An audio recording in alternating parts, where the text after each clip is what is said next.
Bien, bonjour à tous. Merci beaucoup d'être venus jusqu'à Toulon pour ce 8e point presse délocalisé de l'année et le premier sur la thématique marine nationale. Je remercie énormément le commandant Lavaux, toutes les équipes du CIRPA Marine et toutes les équipes toulonnaises pour leur remarquable accueil aujourd'hui.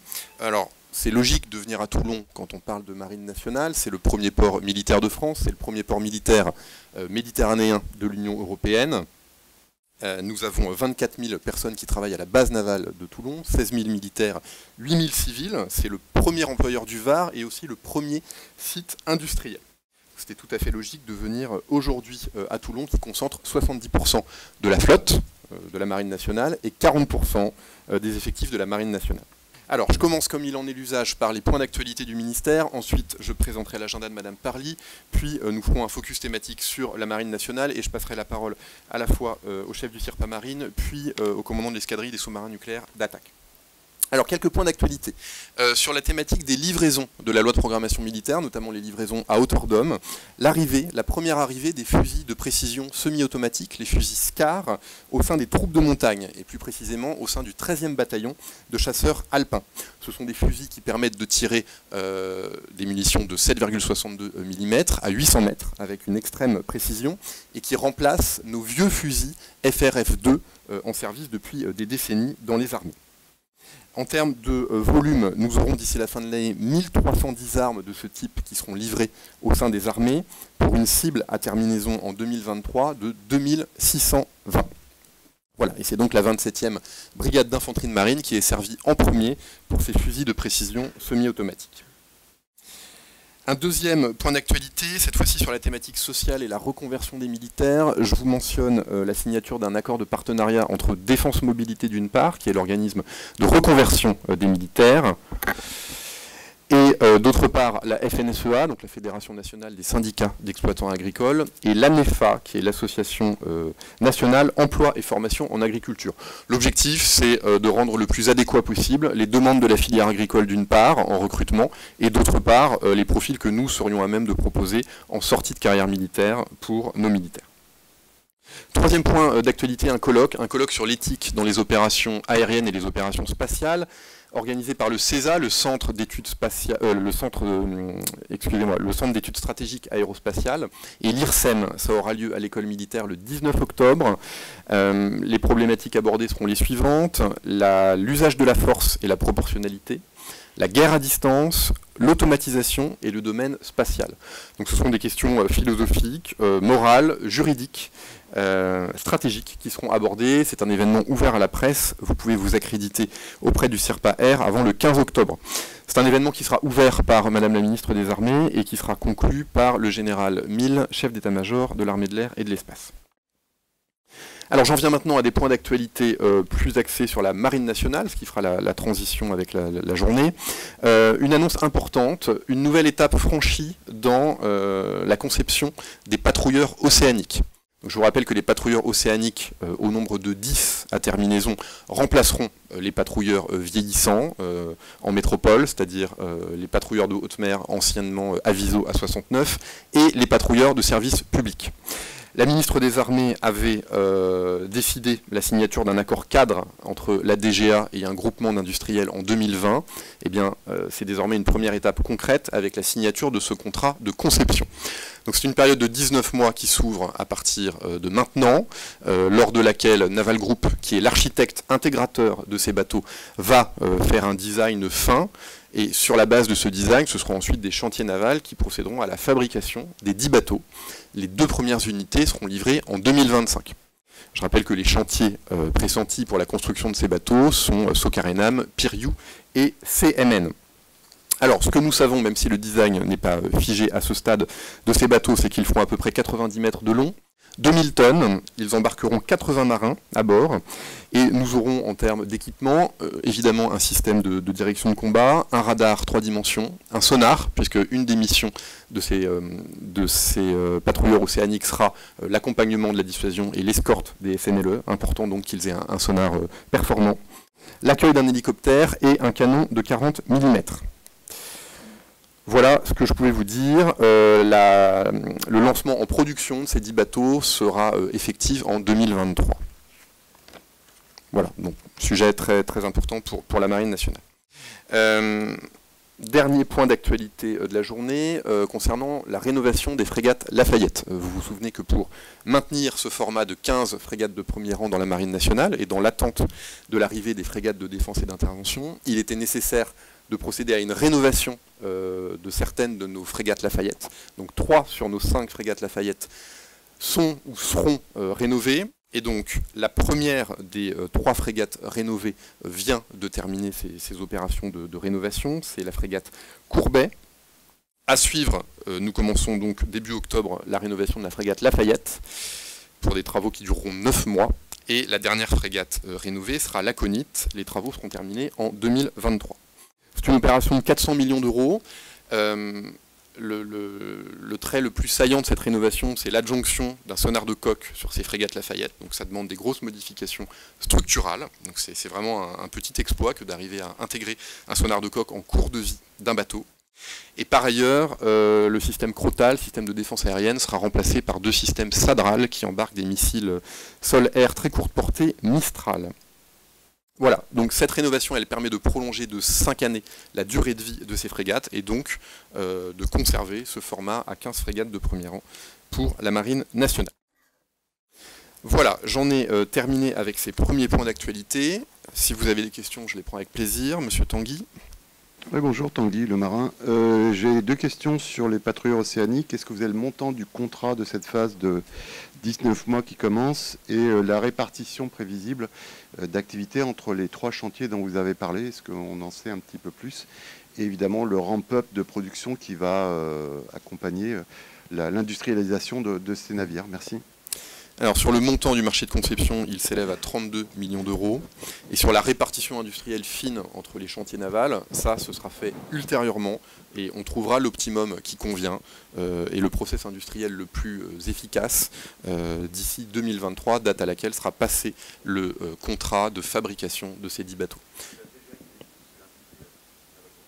Ah, bah c'est un dialogue. In fine, c'est toujours nous qui décidons. mais Naval Group, en tant qu'architecte intégrateur, est évidemment conseil et force de proposition sur l'organisation industrielle. Mais évidemment que c'est nous qui décidons. Donc 2 premiers bateaux en 2025 et les derniers à l'horizon 2030. Autre question, oui, monsieur Raffaele. Juste sur ce point-là, les 32 millions, ça concerne Naval Group, j'imagine, le concepteur? Exactement. Ah, c'est ça. Tout à fait. Merci. Ouais, tout à fait. Autre question? Eh bien, en l'absence d'autres questions, je vous présente l'agenda de Madame Parly pour la semaine prochaine. Une semaine dense qui commencera lundi 18 octobre matin par un comité ministériel d'investissement. Elle s'entretiendra ensuite avec la directrice de la maintenance aéronautique, Madame Legrand-Laroche, dans la foulée du comité stratégique sur le MCO aéronautique qu'elle a tenu hier à Orléans. Puis elle s'entretiendra avec les inspecteurs généraux des armées en fin d'après-midi.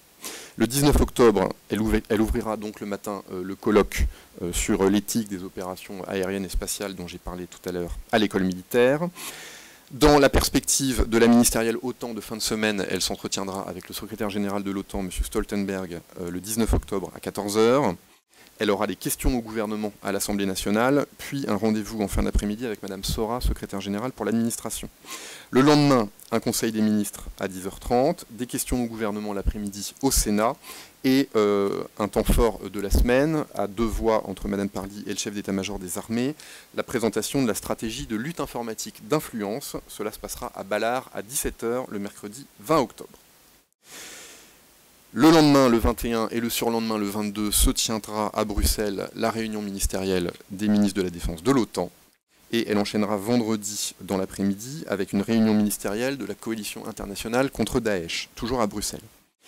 Samedi 23 octobre, elle sera en presqu'île de Crozon à l'Anvéoc-Poulmic pour la présentation au drapeau de l'école navale.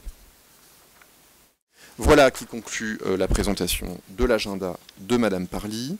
Je vais vite à dessein parce qu'on est à Toulon pour visiter et voir des choses concrètes. Donc je pense que vous n'êtes pas spécialement venus pour nous écouter parler. C'est pour ça que je me permets d'aller un peu vite. Mais sincèrement, si vous avez besoin de plus de détails, je suis à votre entière disposition.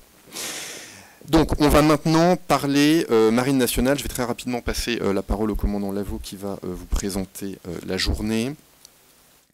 Peut-être ce que je voulais vous dire, outre ce que je vous ai déjà dit sur les quelques chiffres clés sur Toulon et le Var et l'importance de cette région pour la Marine nationale et pour l'industrie navale, vous dire que dans la loi de programmation militaire, le budget qui est dévolu à la Marine nationale, c'est 40%. 40% du budget va à la Marine nationale, dissuasion comprise. Si on enlève la dissuasion, ça nous fait 26%. C'est quand même des chiffres tout à fait significatifs.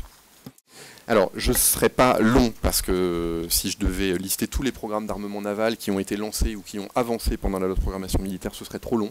Mais je voudrais quand même mettre un coup de projecteur sur quelques projets et quelques capacités de la marine qui auront, pendant ces années de loi de programmation militaire, connu un renouvellement tout à fait significatif. Alors d'abord, c'est d'actualité, les sous-marins nucléaires d'attaque. En 2019, il y avait 6 SNA Ruby. En 2025, il y aura 2 SNA Ruby et 4 Barracuda. Ce point de passage-là sera évidemment respecté. Au niveau des frégates, début 19, nous en avions 17, les 2 FAA, Jean Bart et Cassard, 3 FASM, ancienne génération, 2 frégates de défense aérienne, Forbin, Chevalier, Paul, 5 frégates Lafayette et 5 FREM.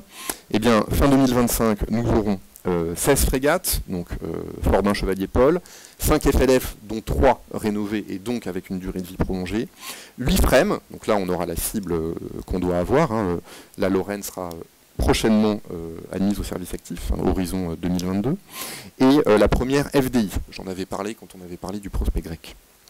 Dans le domaine des patrouilleurs, qui est un domaine qui a beaucoup souffert de réduction temporaire de capacité, avec des bateaux extrêmement vieillissants, parfois plus de 40 ans d'âge, début 2019, nous avions 16 patrouilleurs, 2 patrouilleurs guyanais, enfin patrouilleurs anti-Guyane, 14 patrouilleurs d'ancienne génération, de tout type, je ne détaille pas, des avisos, des PSP. Fin 2025, nous aurons 18 patrouilleurs, donc 3 patrouilleurs anti-Guyane, 6 patrouilleurs outre-mer, 2 patrouilleurs océaniques dont je viens de vous parler juste avant, et 7 patrouilleurs d'ancienne génération. Donc un renouvellement tout à fait conséquent pendant ces 7 années de LPM. 4 B2M contre 3 en début de LPM, 4 BSH contre 2 en début de LPM. Sur la guerre des mines, là aussi, le programme SLAMEF commencera à délivrer ses effets, puisque nous aurons fin 2025 5 chasseurs de mines tripartites de l'ancienne génération, mais 2 bâtiments porteurs nouvelle génération, 3 bâtiments bases de plongeurs démineurs nouvelle génération et 4 systèmes de drones. Donc les fameuses toolbox avec une collection de drones de surface et de drones sous-marins. Et dans le domaine, et j'en termine par là, des pétroliers ravitailleurs, nous avions 3 très vieux pétroliers ravitailleurs début 19. Nous en aurons 2 de nouvelle génération et 1 d'ancienne génération en fin d'année. Voilà, on pourrait citer beaucoup d'autres exemples, y compris dans l'aéronautique navale. Je ne le fais pas, mais on a tous les éléments avec le commandant Lavaux, si vous le souhaitez. Juste sur l'export, parce qu'on a beaucoup parlé d'export naval dans la période récente, vous vous rappelez qu'en 2019, 4,2 milliards d'euros d'exportation dans le domaine naval ont été effectives par la France, ce qui représentait 50% de la part export cette année-là. En 2020, vous m'aviez posé la question, je crois, monsieur Tanguy, 20% des prises de commande étaient pour le domaine naval, avec 972 millions d'euros. Donc c'est vraiment un domaine qui rencontre de nombreux succès à l'export. Alors, les livraisons en cours, je ne parle pas des prospects, je parle de ce qui se passe aujourd'hui concrètement. J'ai plus de détails si vous le souhaitez, mais juste vous rappeler qu'on livre à l'Inde, en transfert de technologie avec un chantier qui s'appelle Mazagon, 6 sous-marins Scorpène. Le dernier devrait être livré en 2024. Avec le Brésil, 4 sous-marins conventionnels. Le dernier devrait être livré en 2025. Et on fait une assistance technique pour la partie non nucléaire d'un sous-marin nucléaire pour le Brésil. Pour l'Argentine, pour laquelle on avait vendu 4 patrouilleurs routuriers, le dernier devrait être livré en 2022. Évidemment, dans le domaine de la guerre des mines, le beau succès de 2019 auprès de la Belgique et des Pays-Bas, 6 systèmes pour la Belgique, 6 pour le Pays-Bas. Le premier système sera livré en 2024, et donc avec un système qui repose sur un bateau-mer fabriqué par Piriou, et sur une toolbox, donc un ensemble de drones de surface et de drones sous-marins. Pour l'Égypte, on a des opérations de maintenance sur BPC, FREM et GoWind. Pour les Émirats Arabes Unis, on a la livraison de 2 GoWind à venir. Et pour l'Arabie Saoudite, on fait du MCO pour 4 frégates et 2 pétroliers ravitailleurs. Donc voilà, c'est vraiment, contrairement à la petite musique qui pourrait se faire entendre, un domaine qui va très bien et qui représente une charge importante de l'activité export de la France en matière d'armement. La filière navale en France, c'est 46 000 emplois, 11 milliards de chiffre d'affaires. C'est une entreprise qui est intéressante parce qu'elle est complètement duale. 45% du chiffre d'affaires est pour le civil, 55% pour le militaire. Et 45% du chiffre d'affaires global de la filière, 11 milliards d'euros, est pour l'export. 2-3 mots sur le MCO, parce qu'on en parle rarement, mais en fait c'est quand même un gros driver de la politique industrielle navale en France. Ça représente plus d'1 milliard d'euros chaque année. C'est des bateaux qui durent longtemps, donc il faut conserver le patrimoine technologique de ces bateaux, et c'est pas une sinécure, mais on le fait. C'est un domaine dans lequel on ouvre à la concurrence le plus possible, sauf pour les bâtiments nucléaires et les frégates de premier rang. Il y a 40% du montant des dépenses dans le domaine de la réparation navale qui sont ouverts à la concurrence.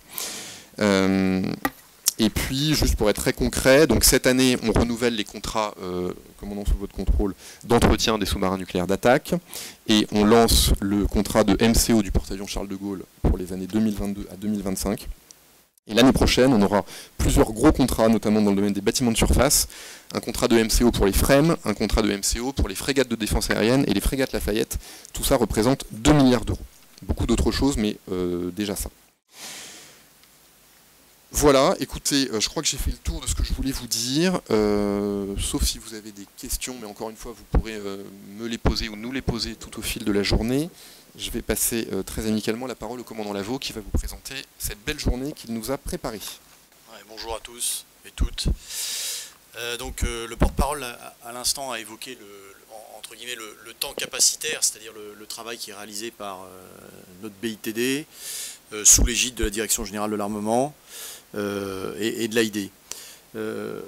Aujourd'hui, je vais vous parler d'acteurs de ces évolutions capacitaires que sont le CEPA, le CEPN, et d'une manière générale, tout ce qu'on appelle dans la marine les Navy Labs, sur lesquels je reviendrai plus tard, et qui sont, après l'admission au service actif de nos unités, des structures au sein desquelles servent des talents de la marine, civils et militaires, qui ont des compétences particulièrement pointues dans leur domaine respectif pour pouvoir faire évoluer, poursuivre la mise au point de nos capacités militaires après l'admission au service actif.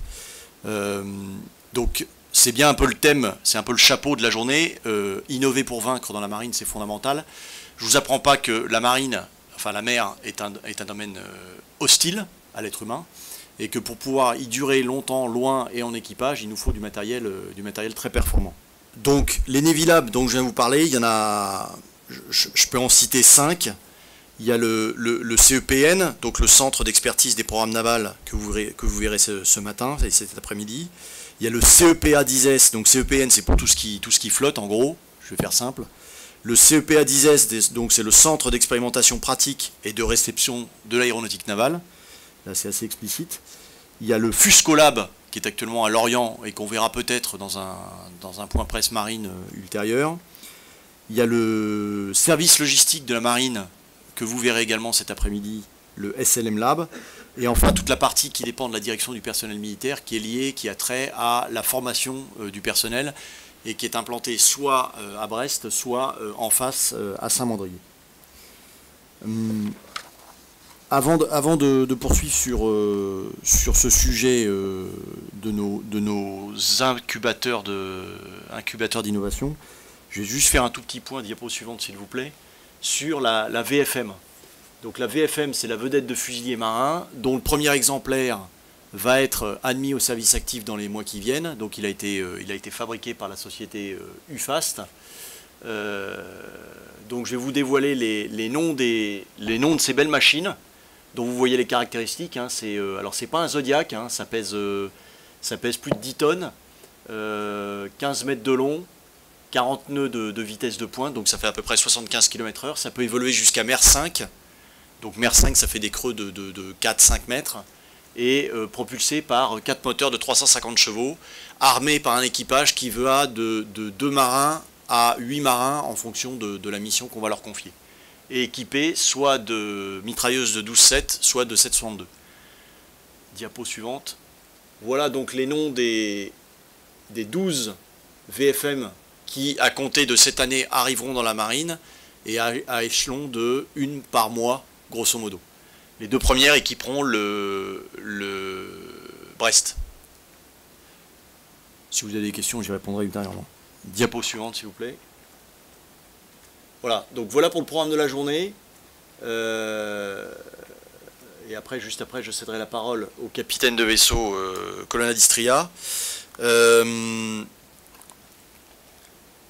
Donc visite de l'ENSM BPN, donc c'est l'école de navigation sous-marine et des bâtiments à propulsion nucléaire, le Suffren qui est un peu la star de la journée, suivi du repas durant lequel vous échangerez avec des marins, hein. C'est vraiment ce qui est fondamental, c'est que quand on évoque le capacitaire, ce capacitaire ne va pas sans les marins qui accompagnent le processus, tant sur nos bateaux qu'au sein des Navy Labs dont je parlais tout à l'heure. À l'issue, donc on ira au service logistique de la marine.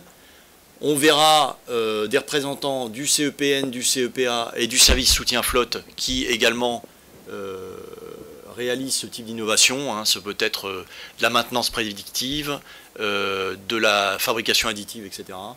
Et le centre support cyber pour conclure la journée qui vous parlera essentiellement de lutte informatique défensive sur des bateaux qui sont de plus en plus numérisés. Et on parlait à l'instant de la frégate de défense et d'intervention, c'est typiquement le bateau numérique qui préfigure ce qu'on aura dans la marine dans les années qui viennent.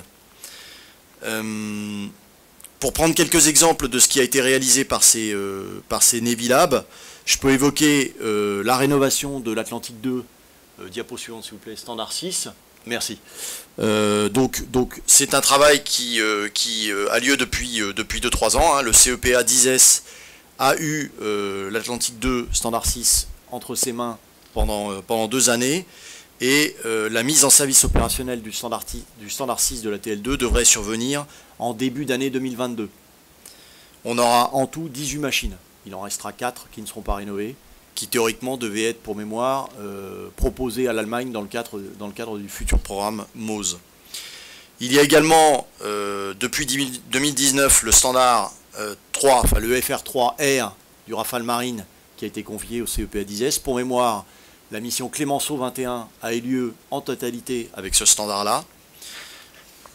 On peut évoquer, donc je ne reviens pas sur les frégates Lafayette, mais effectivement, dans le processus de rénovation de ces frégates Lafayette, effectivement la DGA, Naval Group et tous les industriels étaient partenaires, mais le CEPN, le SLM et le SSF étaient partie prenante également du processus. Autre sujet sur lesquels nos Navy Labs sont très impliqués, ce sont les drones. Donc vous vous souvenez que quand l'amiral Prazuc avait lancé Mercator, il avait dit un drone par unité en 2030. Donc on y travaille actuellement. Hervé Grandjean a évoqué à l'instant le SLAMEF. Vous verrez sur les différents ateliers un certain nombre de drones ou de projets qui sont en cours. Hein. Vous verrez des gliders.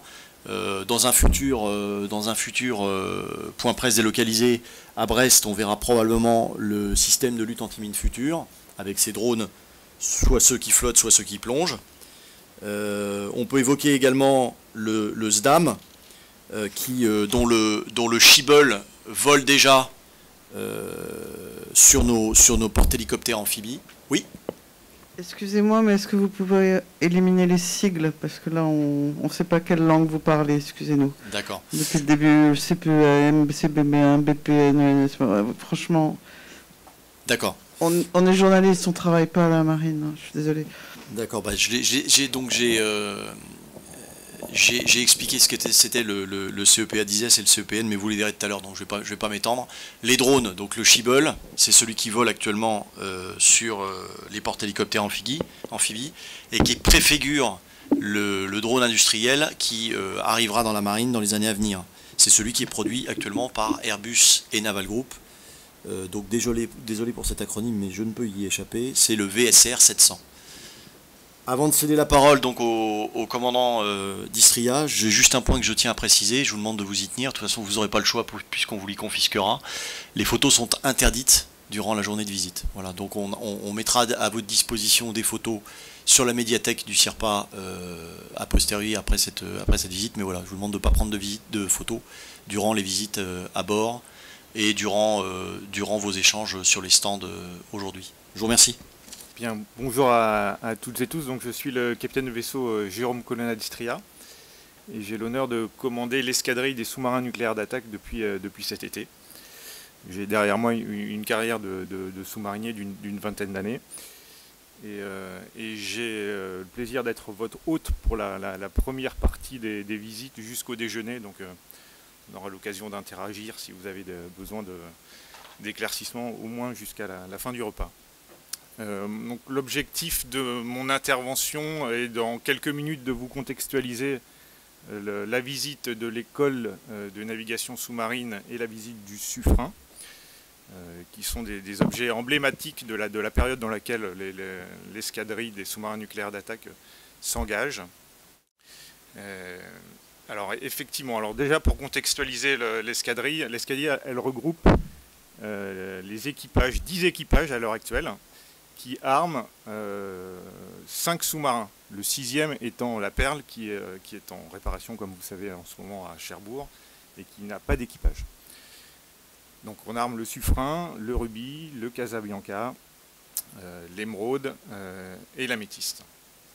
Elle regroupe également l'école de navigation sous-marine, donc qui est le centre de formation au métier du sous-marinier et de la propulsion nucléaire. Donc on partage une petite partie de l'école avec le Charles de Gaulle.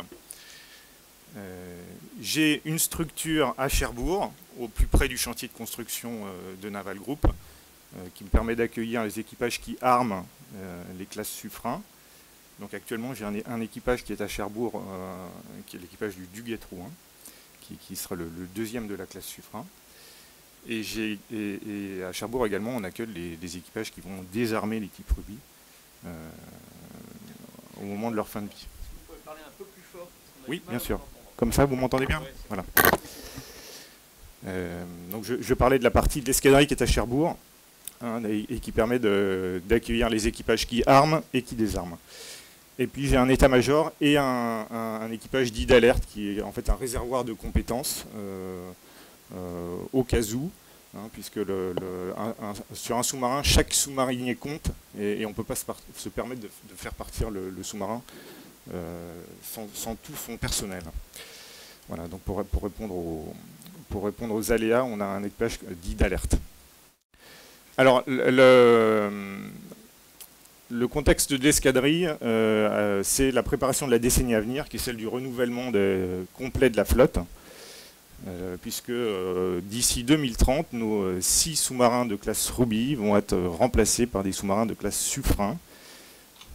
Cette transformation, elle est déjà engagée, puisque le Saphir a déjà été retiré du service actif, et le Suffren, que vous allez visiter aujourd'hui, a rejoint Toulon l'an dernier, en fin d'année dernière, et actuellement en phase d'essai. Donc il navigue, il est armé par 2 équipages. Pour autant, le cœur de l'actualité et des engagements opérationnels, il est encore assuré par les sous-marins de classe Ruby, hein, qui entament leur 3e décennie de bons et loyaux services, et qui sont des sous-marins qu'on a maintenus à niveau de façon assez remarquable et qui ont atteint une maturité opérationnelle qui est tout à fait significative. La participation emblématique de l'Émeraude à son déploiement en Indo-Pacifique sur l'année 2021 en est l'exemple le plus flagrant. Et donc une des missions de l'escadrille consiste à maintenir ce niveau capacitaire des équipages, quel que soit le type de sous-marin qui sera mis en œuvre au fil de la décennie. Alors pour parler du Suffren et de la transformation qui est induite par l'arrivée de ce nouveau type de sous-marin, mon propos vise à illustrer l'ampleur de la transformation qui est induite par ce nouveau type de bâtiment. Le Suffren, pardon, c'est un sous-marin qui sera plus discret, plus endurant, plus armé que les types Ruby. Donc tout cela appelle à des développements de nouvelles tactiques, de nouveaux savoir-faire, qui constituent à l'heure actuelle le cœur du sujet de ce qu'on fait avec le bateau. Voilà, donc on a énormément d'expérimentation et de développement tactique à réaliser, essentiellement dans des nouveaux domaines, hein, comme la mise en œuvre des armes, puisqu'on a une nouvelle arme à bord qui est le missile de croisière navale pour la frappe contre terre. On a une nouvelle torpille à essayer et à valider. Et puis on a également, dans le domaine de mise en œuvre des forces spéciales, on fait un saut capacitaire, on pourra en reparler dans le détail si vous le souhaitez. La deuxième chose, c'est que le Suffren, c'est un sous-marin qui est beaucoup plus gros que les types Ruby. En termes de tonnage, on double. Hein, on passe de 2600 tonnes à 5100 tonnes. Et il est armé par un équipage qui est inférieurs en nombre à ceux des types Ruby, puisqu'on passe de 70 sous-mariniers à 63.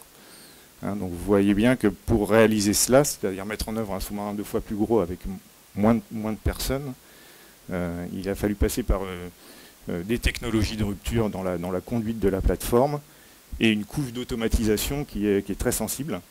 Donc on est passé dans le monde du numérique avec un certain nombre d'usages nouveaux à appréhender. Et là, vous allez en prendre conscience quand vous verrez l'école, on change vraiment sur la façon de conduire le sous-marin. Voilà. Si on devait faire un parallèle avec l'aéronautique, on est passé des commandes hydrauliques aux commandes électriques. Hein. Et ça n'a plus rien à voir. Donc tout ça, il faut l'appréhender évidemment. Le troisième point de rupture, c'est tout ce qui concerne le maintien en condition opérationnelle et l'entretien flotte.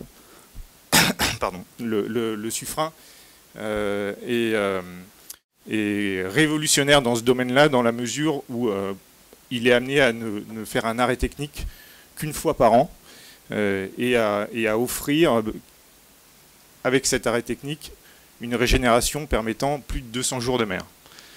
Voilà, donc ça appelle une révolution dans la façon dont on aborde la maintenance préventive et tous les modes de réparation du navire. Donc actuellement, on apprend également à faire ça, puisque bon, c'est pas anodin effectivement de maintenir à niveau techniquement un sous-marin nucléaire et avoir à le faire qu'une fois par an. Et le dernier point, c'est toute l'infrastructure de soutien qui arrive avec les sous-marins de la classe Barracuda, puisque ce sont des bâtiments, ce n'est pas seulement un bâtiment qui arrive à quai, voilà, c'est un bâtiment à propulsion nucléaire et qui a des exigences de sûreté aux standards les plus récents, et donc avec les sous-marins, eh bien, il faut amener des nouveaux quais, des nouveaux bassins, des nouvelles infrastructures comme les grues, l'électricité, l'eau, hein, voilà tout ce qui permet à un sous-marin d'avoir un port base complet avec lui. Donc vous verrez toute la zone qui accueille les Barracuda est en complète rénovation, et ça fait partie également des choses qu'on valide actuellement. Donc voilà, tous ces sujets, les développements de nouvelles tactiques, les nouveaux usages à la mer, l'endurance du bateau au sens large, la façon de le réparer, la validation des nouvelles infrastructures, ça constitue le cœur de l'activité du Suffren à l'heure actuelle. C'est ce qu'on appelle la validation des caractéristiques militaires. Et c'est ce qui consiste, c'est un vaste ensemble d'expérimentations, d'essais qui nous permettent de dire si le bateau qui a été réceptionné par la DGA remplit bien le besoin militaire de la marine. Donc c'est un processus assez long, mais qui est très engageant. Le Suffren, il a déjà réalisé plus de 120 jours de mer sur l'année 2021, plus de 3000 heures de plongée, et réalisé un certain nombre d'expérimentations assez larges. Pour l'escadrille, toute la décennie à venir va consister à transformer mes 1000 sous-mariniers vers ces nouveaux emplois qu'apporte le Suffren. Pour cela, la clé de la réussite, évidemment, c'est l'outil de ressources humaines que constitue l'école de navigation sous-marine, donc qui héberge bien sûr les simulateurs, mais tous les instructeurs qui dispensent des cours de transformation. Et une grande réussite du programme Barracuda, ça a été de penser cet outil-là bien en amont de l'arrivée du bateau. Et il faut savoir qu'on dispose des simulateurs des Barracuda depuis 2015, alors que le bateau est arrivé en 2019. Donc, la mise à disposition de ces outils nous ont permis d'une part de faire naviguer le bateau par la pensée, par la simulation bien en amont, de réfléchir à nos organisations, de penser la pédagogie bien en amont, et d'avoir aujourd'hui un outil qui est très mature, alors qu'on est qu'au début de vie du bateau. Et ça nous permet d'aborder très sereinement les années à venir en termes de transformation RH. Voilà à peu près ce que j'avais à vous dire en termes de mise en bouche, on va dire. On va vous passer une petite vidéo pour illustrer concrètement l'activité du bateau. Alors c'est le tir de missiles MDCN vu du bateau, qui a été réalisé dans l'année 2019. Voilà, c'était un avant-goût de la journée. Je suis prêt à répondre à vos questions si vous en avez. Si on a quelques temps. Bonjour, Daphné Benoît de l'agence France Presse, je suis là. Bonjour, madame. J'ai 3 petites questions. Tout d'abord, est-ce que vous pouvez nous préciser la date de l'admission au service actif du Suffren? Deuxième question, vous avez mentionné un arrêt technique une fois par an. Combien de temps dure cet arrêt technique, a priori? Et troisième question sur les sous-mariniers justement qui vont armer ces bâtiments de nouvelle génération. Est-ce que justement la réduction en fait, de l'équipage sous-entend finalement des compétences plus élevées chez ces sous-mariniers puisque à moins de personnes, ils vont devoir faire la même chose, voire plus? Merci. Alors, je n'ai pas de date d'admission au service actif à vous donner, tout simplement parce qu'il faut avoir vraiment conscience que la phase dans laquelle on est actuellement le Suffren est très complexe et très dense, et que la marine ne souhaite pas faire les choses à moitié avec ce sous-marin. Et c'est-à-dire que le moment où on l'engagera en opération sera le moment où on aura la certitude que tous les domaines de lutte sont maîtrisés de façon complète et sans zone d'ombre ou d'incertitude, et que les tactiques sont en place. Voilà. Donc c'est un processus assez long. Pour un premier de série, c'est tout à fait normal. Si vous vous penchez sur l'histoire des sous-marins français, les premiers de série ont toujours eu des phases avant admission au service actif qui ont duré plusieurs années. Voilà. Ouais.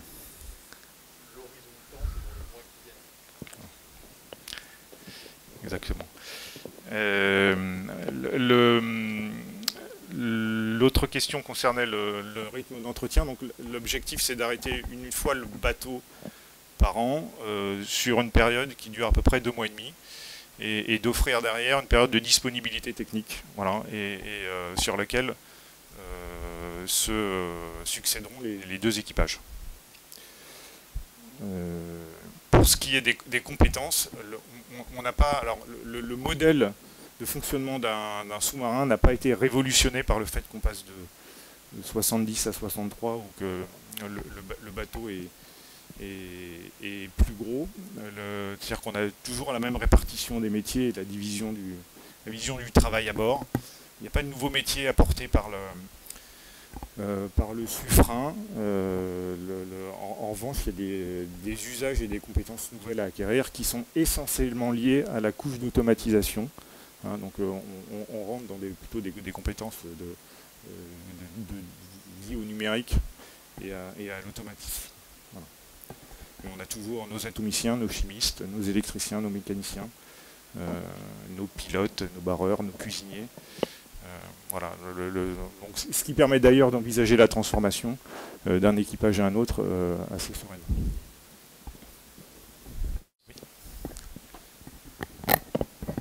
Oui, j'ai des questions pour vous, commandant, mais aussi pour vos petits camarades. Alors la première concerne l'équipage.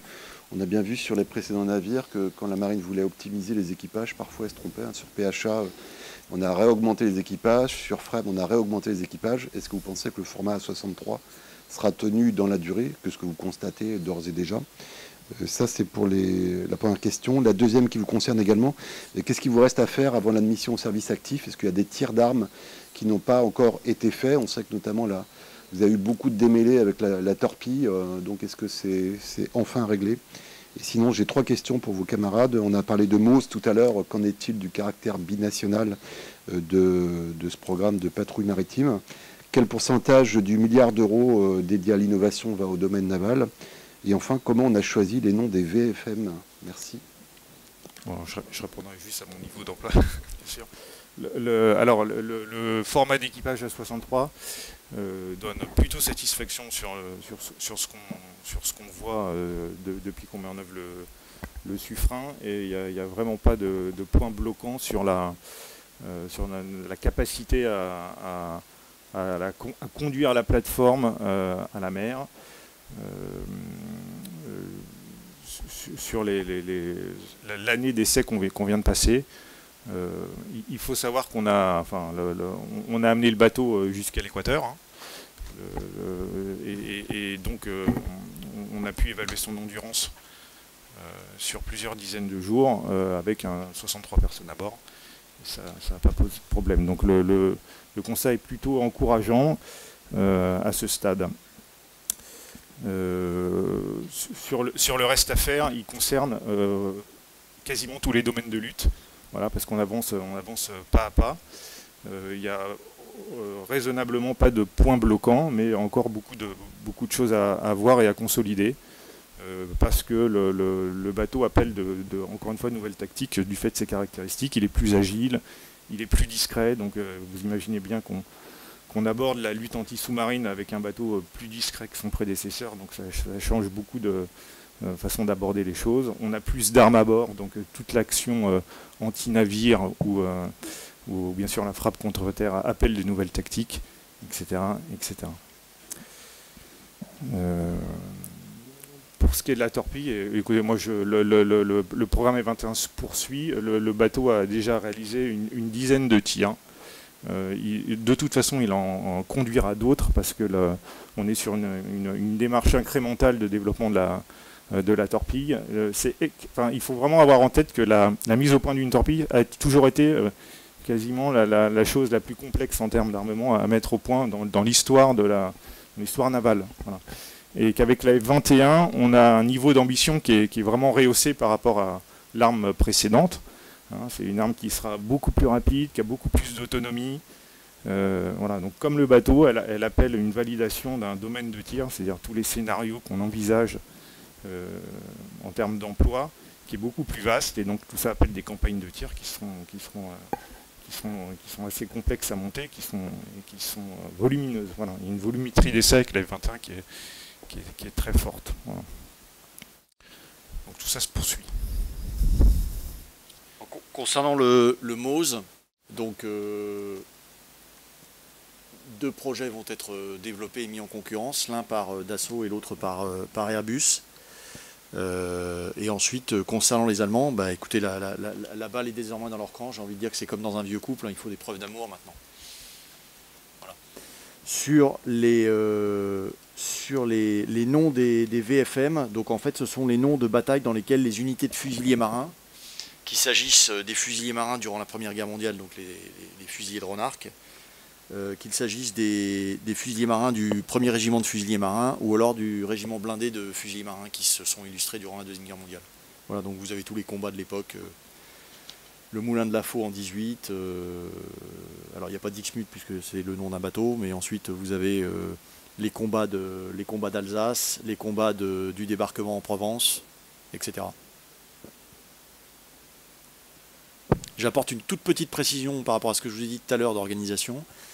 Donc les téléphones sont interdits sur les séquences sous-marines et sur la séquence cyber. Pour le reste, donc tout ce qui est après le déjeuner, OCEPA10S, OCEPN, désolé pour les acronymes, c'est plus simple pour moi, les photos sont permises. Dernier point, vous avez dans vos sacs des clés USB sur lesquelles ont été chargées des photos des forces sous-marines. Donc vous aurez à votre disposition toutes les photos que vous souhaitez. Voilà. Sur la part du naval dans le milliard d'études amont, on vous donnera les chiffres dans la journée, Monsieur Tanguy, là je ne les ai pas directement. Puis pour compléter ce que disait le commandant Lavaux sur MOSE, clairement on étudie plusieurs scénarios comme il l'a dit. Dans tous les cas on finit les études en cours avec l'Allemagne et donc on réfléchit à la continuation de la relation avec l'Allemagne sur ce projet MOSE. Voilà, merci. Myriel Craffray, pour le Télégramme, j'ai une ou deux questions pour le capitaine de vaisseau Colonna d'Istria. Commandant, vous avez dit que ce sous-marin apportait l'avantage d'un arrêt technique par an par rapport, je suis là, hein, par rapport au Ruby, ici, je suis derrière la caméra. Est-ce que, juste par comparaison, vous pouvez nous donner la moyenne des arrêts techniques pour le rubis, pour qu'on puisse avoir un élément de comparaison? Et je crois que le porte-parole avait dit il y a quelques semaines que les résultats obtenus lors de cette début de campagne d'essai du Suffren étaient plus qu'au rendez-vous, voire même très bons, si je ne m'abuse. Est-ce que vous pouvez nous donner quelques éléments déjà de ces résultats qui paraissent aller dans le bon sens, voire même si j'avais bien compris le porte-parole, au-delà même peut-être de certains espoirs. Merci. Alors, sur le rythme d'entretien, et alors l'intention, c'est d'arrêter aussi longtemps le Suffren qu'un type rubis. Donc on est sur la même gamme de temps passé au stand, entre guillemets. Néanmoins, le bateau est 2 fois plus grand, plus complexe. Donc tout le challenge, il est là. D'accord. Ensuite, pour concrétiser tout ce qu'on a fait cette année, on a évalué la discrétion acoustique du bâtiment, on a évalué l'endurance du bâtiment en eau chaude, en l'emmenant jusqu'à l'équateur, en le ramenant. Nous avons conduit une escale dans un port OTAN pour valider la capacité à s'interfacer avec les servitudes de quai aux normes OTAN. Nous avons conduit des campagnes de tir F-21 et nous avons validé la capacité de mise en œuvre du SAS nageur de combat. Et nous avons validé les infrastructures toulonnaises d'accueil du Suffren. Donc le poste à quai que vous allez découvrir tout à l'heure, et puis le premier bassin d'entretien qui a été réalisé. Voilà, si je devais dresser le bilan de l'année écoulée, c'est celui-là. Oui, bonjour, commandant Nicolas Barotte du Figaro. Est-ce que vous pourriez développer les nouvelles missions que le Suffren pourrait effectuer? Vous avez parlé des plongeurs par exemple, mais par rapport à un rubis, est-ce que les missions seront plus lointaines, plus longues, plus proches des terres? Merci de vous. Alors, alors d'une façon générale, déjà le Suffren fera toutes les missions qui sont actuellement dévolues au type rubis, mais il les fera mieux parce qu'il est encore une fois plus discret, il va plus vite. Il est plus endurant en termes de... Vous savez que ce qui limite la capacité d'endurance d'un sous-marin nucléaire, c'est son emport en vivres, parce que si la machine fonctionne, elle a une capacité à ne jamais s'arrêter. Donc là, en capacité d'emport en vivres, on fait un step avec le Suffren, puisque on augmente quasiment de 50% cette endurance à la mer. On aura plus d'armes à bord. Vous allez visiter la soute armes tactiques du Suffren tout à l'heure. On a une capacité de stockage de 20 armes, là où on en avait 10 avant. Donc on double la force de frappe embarquée. De tout type. Donc le torpille F-21, missile Exo-7 et missile de croisière navale. Et alors, donc ce qui après constitue le vrai saut capacitaire par rapport au type rubis, c'est 2 volets. Il y a le missile de croisière navale qui offre une capacité de frappe contre terre, c'est les vidéos que vous avez vues, et puis la capacité de mise en œuvre des nageurs de combat, où là on passe de l'artisanat, entre guillemets, c'est ce qu'on faisait avec les types rubis, on pouvait sasser les nageurs de combat à travers les tubes lance-torpilles, ce qui était une expérience très particulière, à quelque chose qui est nativement conçu avec le bateau, puisque vous allez voir en visitant le bateau qu'on a un sas de mise en œuvre de nageurs dans lequel on peut en mettre plusieurs à la fois et qui n'est dédié qu'à ça. Et il est prévu une deuxième capacité supplémentaire qui s'appelle un hangar de pont, le Dry Deck Shelter, qui est une capacité supplémentaire et qui est un hangar qu'on... Alors, je ne sais pas, on peut peut-être revenir sur les photos. Qui permettra de mettre en œuvre les propulseurs sous-marins des nageurs de combat. Pour illustrer mon propos, voilà, vous l'avez en photo en haut à droite.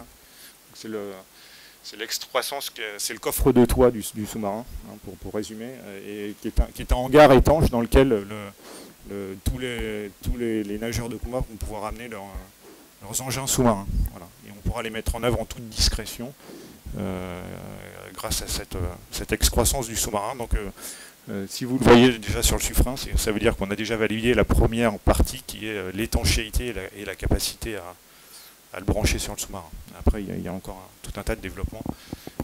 Ça fait partie des restes à faire notamment. Voilà les deux grandes capacités supplémentaires apportées avec le Suffren. Bonjour commandant, Xavier Vasseur, Naval News. Vous venez d'évoquer les capacités qu'apportaient le Dry Deck Shelter et le SAS. Est-ce que le SAS est connecté directement au DDS? Ensuite, est-ce que le PSM 3G, qui est le mini sous-marin de force spéciale, est-ce qu'il est déjà qualifié avec le Suffren, ou est-ce que c'est une chose qui est à venir? Et enfin, en tant que sous-marinier, qu'est-ce qu'apportent les nouveaux équipements du Suffren, notamment les mâts optroniques non pénétrants? Et j'avais une question d'actualité également.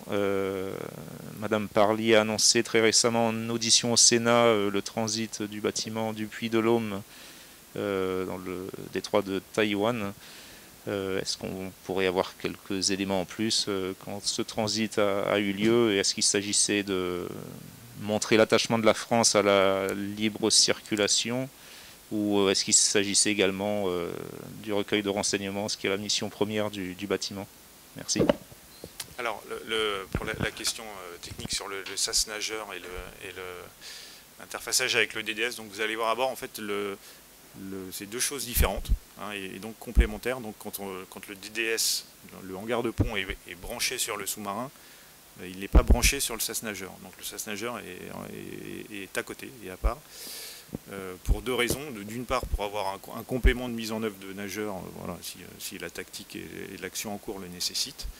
Et également parce que le SAS nageur sert de SAS de sauvetage sous-marin, au cas où il faudrait évacuer l'équipage en situation de détresse. La deuxième question sur les mâts optroniques, alors effectivement ça fait partie des technologies de rupture dont je vous parlais tout à l'heure, un peu emblématique du bateau. Donc là ça a apporté le fait de ne plus avoir de mâts pénétrants, une facilité dans la conception du navire pour emménager de façon optimale l'ensemble du bateau, puisque le central opération n'a plus besoin d'être sous le massif dans lequel il y a les mâts. Voilà. Et donc ça, c'est pour le concepteur du bateau, c'était un avantage certain pour optimiser l'espace.